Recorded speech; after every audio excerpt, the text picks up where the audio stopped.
नमस्कार दोस्तों, मैं आलोक शुक्ला आज से आपके लिए लेकर आ रहा हूं मेरे प्रिय महाकाव्य रामचरितमानस पर एक वीडियो सीरीज।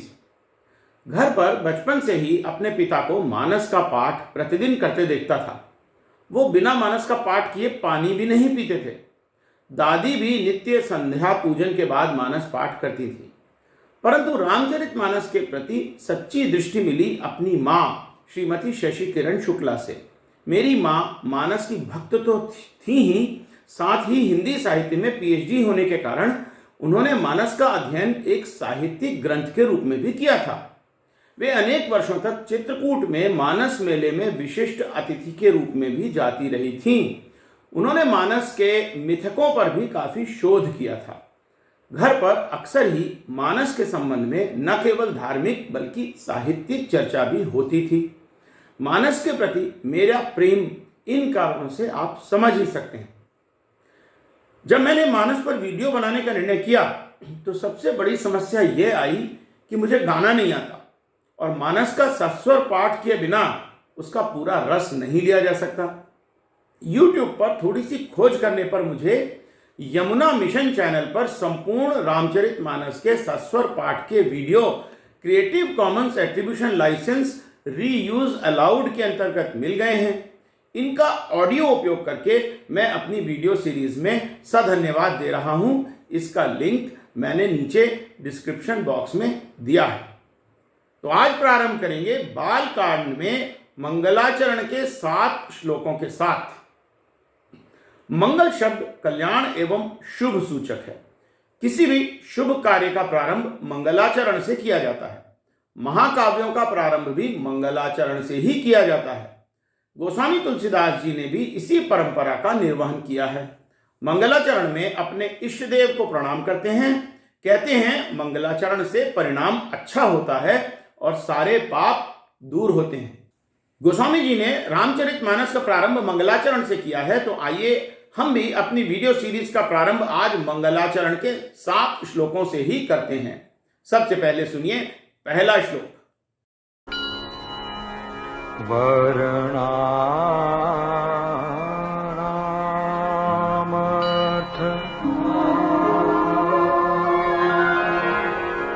संघानां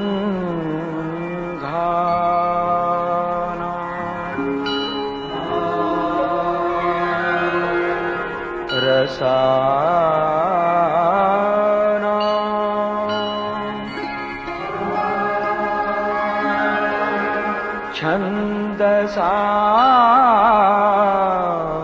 छन्दसामपि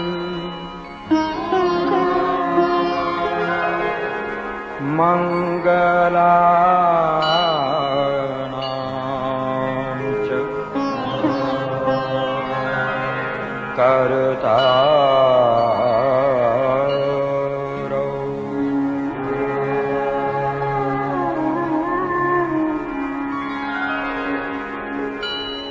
वन्दे वाणी विनायको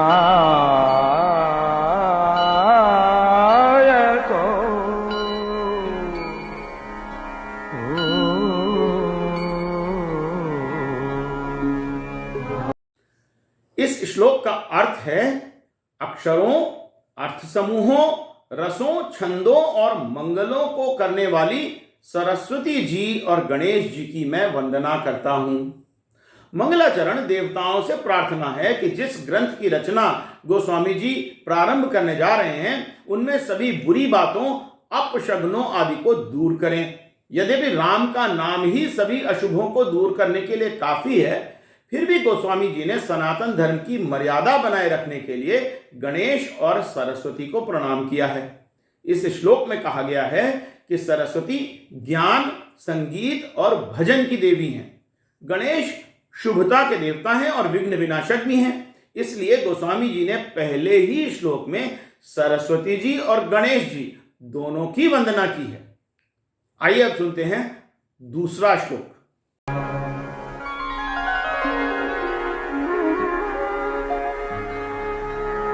भवानी शङ्करो वन्दे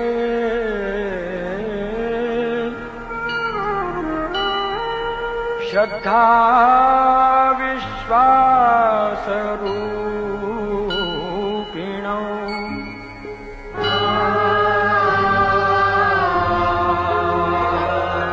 व्याख्या विना न पश्यन्ति सिद्धाः स्वान्तः स्थमीश्वरम्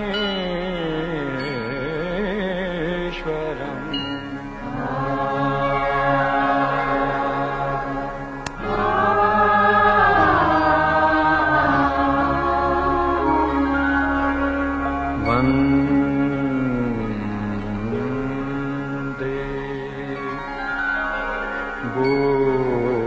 बोधमयं नित्यम्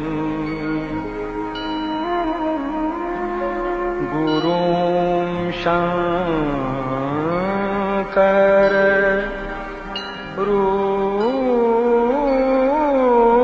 रूपिणम्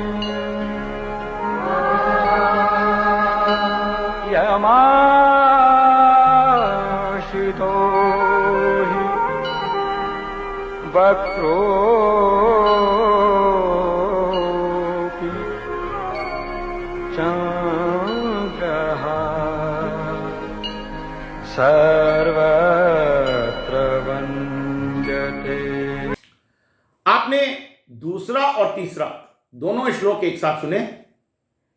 दूसरे श्लोक का अर्थ है श्रद्धा और विश्वास के स्वरूप पार्वती जी और शंकर जी की मैं वंदना करता हूं, जिनके बिना सिद्धजन अपने अंतःकरण में ईश्वर को नहीं देख सकते। और तीसरे श्लोक का अर्थ है ज्ञान में नित्य शंकर रूपी गुरु की मैं वंदना करता हूं, जिनके आश्रित होने से ही टेढ़ा चंद्रमा भी सर्वत्र वंदित होता है। इन दो श्लोकों के द्वारा गोस्वामी जी भगवान शंकर और उनकी पत्नी पार्वती की वंदना कर रहे हैं, उनका आह्वान कर रहे हैं। उनकी कृपा से ही हृदय में विराजमान भगवान प्रकट हो पाते हैं। गोस्वामी जी भगवान शंकर को गुरु मानकर प्रणाम कर रहे हैं। मानस में एक कथा यह भी है कि राम कथा भगवान शिव पार्वती को सुना रहे हैं। मानस के द्वारा गोस्वामी जी ने शैव और वैष्णव मतावलंबियों को एक साथ लाने का कार्य भी किया है। मानस के शिव राम भक्त हैं और राम शिव भक्त हैं। जहां शिव धनुष तोड़ने के प्रसंग में परम शिव भक्त परशुराम अंततः राम भक्त बन जाते हैं, वहीं रावण की लंका पर आक्रमण करने के पहले समुद्र के किनारे राम शिव की आराधना करते हैं। शिव का पूजन मानस के केंद्र में है। अब सुनते हैं अगले श्लोक को। सीताराम गुणग्राम पुण्यारण्य विहारिणौ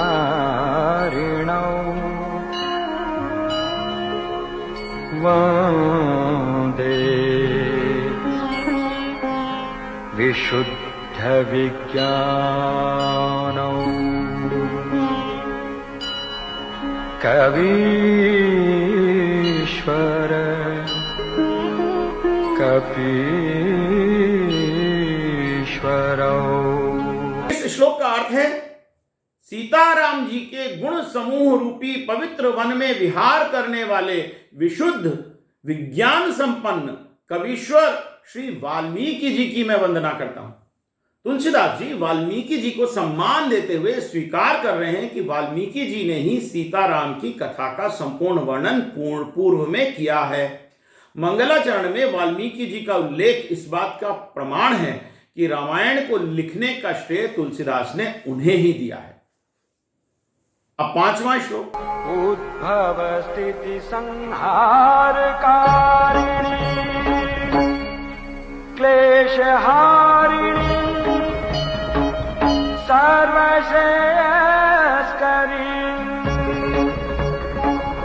सीतां नतोऽहं राम वल्लभ श्लोक का अर्थ है उत्पत्ति, पालन और संहार करने वाली, क्लेशों को हरने वाली तथा संपूर्ण कल्याण करने वाली श्री रामचंद्र जी की प्रियतमा सीता जी को मैं नमस्कार करता हूं। अब देखिए, यहां पर राम को नमस्कार करने के पहले तुलसी सीता को प्रणाम कर रहे हैं। सनातन धर्म में देवताओं के पूजनीय रूपों में उनकी पत्नी का स्मरण पहले किया जाता है। उदाहरण के लिए गौरी शंकर, सीताराम, राधा कृष्ण, लक्ष्मी नारायण आदि। बच्चा भी मां को पहले पहचानता है, पिता को बाद में। गोस्वामी जी ने सीता को ब्रह्मांड निर्माता, पालनकर्ता और संहारकर्ता के रूप में महिमा मंडित किया है। वे दुख, पीड़ा और अपशगुन को दूर करने वाली और शांति, समृद्धि और तृप्ति की दाता हैं। अब 6वां श्लोक सुनते हैं, जहां राम की महिमा का वर्णन किया गया है। जन्माया वशवर्ती विश्वम् अखिलम् ब्रह्मादिदेवासुरा यत्सत्त्वादमृषैव भाति सकलं रज्जो यथा हेरभ्रमः यत्पादप्लवमेकमेव हि भवाम्भोधेस्ति तीर्षावताम् वन्देऽहं तमशेषकारणपरम् रामाचमीशं हरिम्। इस श्लोक का अर्थ है, जिनकी माया के वशीभूत संपूर्ण विश्व, ब्रह्मादि देवता और असुर, जिनकी सत्ता से रस्सी में सर्प के भ्रम की भांति ये सारा दृश्य जगत सत्य प्रतीत होने लगता है, और जिनके केवल चरण ही भवसागर के तरने वालों के लिए एकमात्र नौका हैं, उन समस्त कारणों से राम कहाने वाले भगवान हरि की मैं वंदना करता हूं। तो तुलसीदास जी भगवान को विष्णु का स्वरूप, राम को विष्णु का स्वरूप मानते हैं और कहते हैं कि सारी माया के स्वामी राम ही हैं। ब्रह्मा और अन्य देवता भी उनके अधीन हैं। माया के कारण मिथ्या भौतिक जगत वास्तविक प्रतीत होने लगता है, जैसे रात में रस्सी सांप के जैसे दिखती है। माया के सागर को पार करने का एकमात्र माध्यम श्री राम ही हैं। यहां आकर गोस्वामी जी की राम भक्ति वास्तव में प्रकट होती है। और अब सुनते हैं मंगलाचरण का 7वां और अंतिम श्लोक। नाना पुराण निगमागम सम्मतम् यद् रामायण निगदितम् क्वचिदन्यतोऽपि स्वान्तः सुखाय तुलसी रघुनाथ गाथा भाषा निबंध मतिमंजुल मातनु। इस श्लोक का अर्थ है, अनेक पुराणों, वेदों और शास्त्रों से सम्मत तथा जो वर्णन रामायण में है और कुछ अन्य स्रोतों से भी लिया गया है, ऐसी रघुनाथ जी की कथा मैं तुलसीदास मनोहर भाषा में अपने अंतःकरण के सुख के लिए वर्णित कर रहा हूं। तुलसीदास जी यहां वाल्मीकि जी को तो रामायण का श्रेय दे ही रहे हैं, साथ ही मानस में वर्णित कथा के आधिकारिक स्रोतों के बारे में भी बता रहे हैं। वो कहते हैं कि मानस वेदों और पुराणों पर आधारित है। मंगलाचरण के अंत में तुलसी ये भी कहते हैं कि यह कथा उन्होंने स्वयं अपने सुख के लिए लिखी है। अपने सुख के लिए वो ये कथा कह रहे हैं। उन्हें इस बात की चिंता नहीं है कि अन्य कोई इसे पढ़कर लाभान्वित होगा या नहीं। कथा को कहना ही उनके लिए पर्याप्त है, यही उनके लिए परम सुख है। तो आज के लिए इतना ही। अगले एपिसोड में जारी रखेंगे श्री रामचरितमानस की कथा। नमस्कार।